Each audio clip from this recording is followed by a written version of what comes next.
expectation that when the USDA wants some answers, when the U.S. government is looking for direction, they will come to the place where he is the professor, leading the department, teaching the most advanced courses to the leading PhD candidates.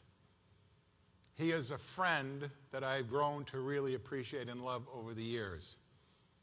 He's pissed me off a few times because he's debunked so many things that I thought I knew that I held righteous. He has taught me, as I've known coming from clinical practice all my life to now reading the research, that what we know as physicians in the field is 20 years behind the times.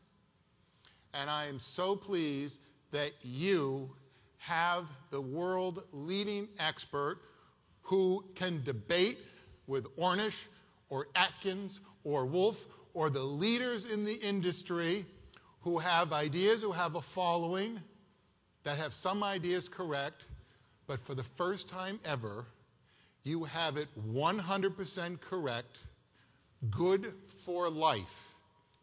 You have a system that is proven, vetted, healthy, no downside. Losing weight will be part of what happens. Getting healthier is the result.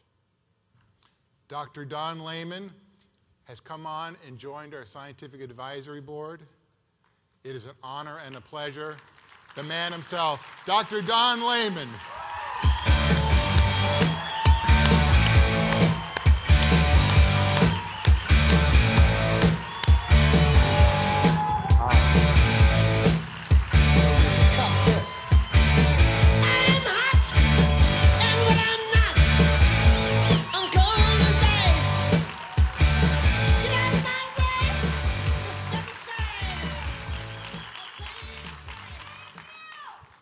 Thank you. Thanks to Justin and Marcus. I'm not sure if there's anything left to say, right? It's really been a long career, as Marcus has said. I've been involved in nutrition for a long time, and what makes me excited about partnering with Kivana right now is that it really is a systems approach. We have discovered some new things, but it's not a magic pill, as he said. It's something that has to fit into a whole lifestyle. And we've developed that, and I look very carefully for a place and a company that would be able to support that kind of approach. I've taken it to some companies before, and they said, well, if you're not going to promise 30 pounds in the first 2 weeks, we're really not interested. If you're not on American Idol, if you don't have a picture we all know, we're not interested. I said, but it works. That's not relevant. Well, I think it is. I think health is what is relevant, and I think that's what we're all about here. The metabolic lifestyle is the term we've used because it really is about changing metabolism. If you look at the field of weight loss right now, basically it's about the pathology of being fat. People study fat. They study adipose tissue. They study fat tissue. And you learn about what's already wrong. What we want to do is learn about what you're supposed to do. We're wanting to learn about the physiology of good health and studying muscle. What we're going to be able to do with this system is to, as Justin said, recharge your metabolism. We're going to reset your metabolism back to your 20s.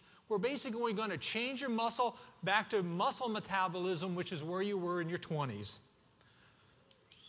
We're going to reignite the metabolic furnace in your muscle. Your muscle is what's supposed to burn calories in your body. It's not about restricting calories. It's not about all sorts of fancy things you do. It's about making your muscles do the work they're supposed to. And it's not just during exercise. It's all day long. It's while you're sleeping. And that's what we're going to reset. And once you do that, then you don't have to worry about fat. Fat is just simply going to go away. What happens on this diet is absolutely amazing. You're not going to see 20 pounds in 2 weeks, but you're going to see 2 pounds per week. You're going to see 2 pounds every week. You're going to see a body change that you can't quite expect. Your clothes are going to fit differently almost immediately because it takes the fat from your abdomen. It takes it around the belt.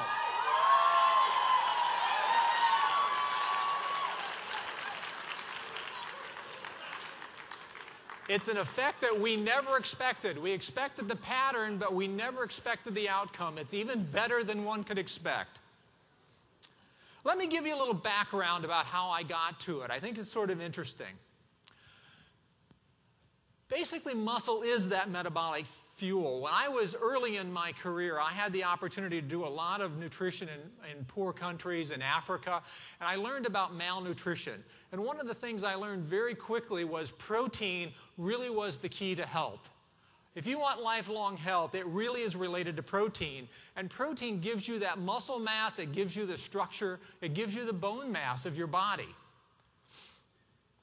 What we also learned was we were doing that is that if you lose weight quickly, like starvation, as we saw in some children or even adults, and regain it quickly, what you lose is all muscle and what you regain is all fat.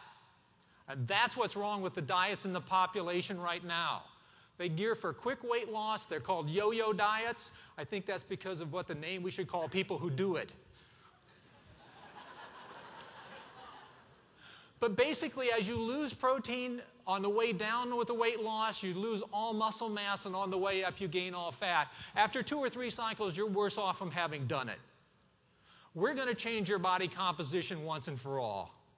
The other thing what we learned is that as you do this, basically the worst diet in the world is high carbohydrate and low protein. We go into these malnourished children, and that's what makes them sick. We even have a name for it. It's called kwashiorkor. It's a child who hasn't have enough protein and too many carbs in their life. That's what got us on the track. We've gone on from there and we've begun to learn about athletes. Again, we know athletes is based around your body muscle, its performance, its recovery, but that's the same for you and I. You don't have to be an elite athlete. Muscle is the secret to health. You hear about heart disease and you hear about cancer, but the majority of Americans live to past 60 years of age, and once you get to 60, you die from disability. You don't die from heart disease. A few people do. You don't die from cancer. A few people do. The majority of people die from falls. Hospitalization due to disability and lack of mobility. We're going to correct mobility. That refuels, resets your metabolism, and that corrects your body composition.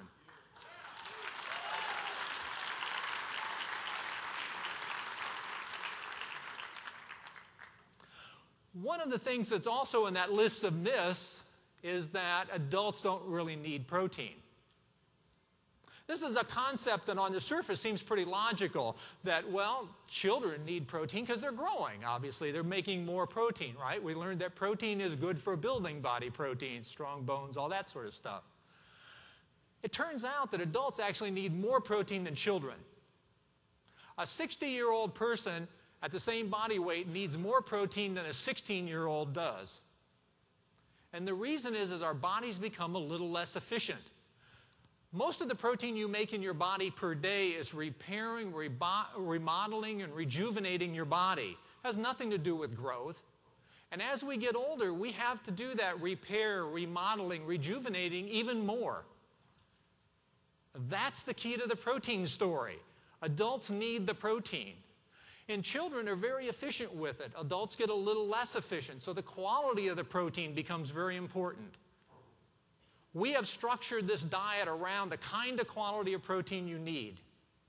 The timing of protein becomes very important to adults. Not very important to children, but the timing becomes critical. The lifestyle is structured around timing. Let me tell you a little about how we discovered this. This is really the breakthrough, and this is really from my research lab. We'll refer to it as the story of leucine. How many of you ever heard of leucine? Oh, there are a few. It's good. That's probably because of something I already wrote.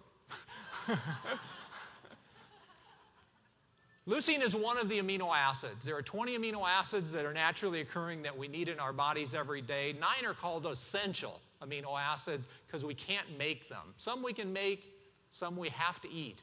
Leucine is one of those 9 essentials. And we all grew up sort of knowing that amino acids, these proteins, when we eat protein, we're really trying to get those amino acids, and they're building blocks for our body. Whether it's building proteins or enzymes or your bones, it's all based on protein. What we have discovered about 10 years ago is that one of these amino acids, leucine,